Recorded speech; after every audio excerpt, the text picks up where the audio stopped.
అటుపోయి ఇటుపోయి నా మీదకి తెస్తాను. నేనేం చేసిన? పగ్గ కట్నం వస్తే దాంతో నా చెల్లి పెళ్లి చేయొచ్చు అనుకొని ఎంతమంది వచ్చినా అద్దనుకొని నేను నిన్ను పెళ్లి చేసుకున్నా. కానీ ఏం లాభం, మీ వాళ్ళు ఇప్పటిదాకా ఒక్క రూపాయి కూడా ఇవ్వకపోయారు.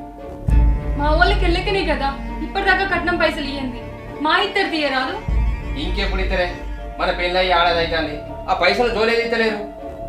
వాళ్ళు ఇవ్వకపోతే నేనేం చేయాలి? నువ్వేం చేస్తావో నాకు తెలియదు.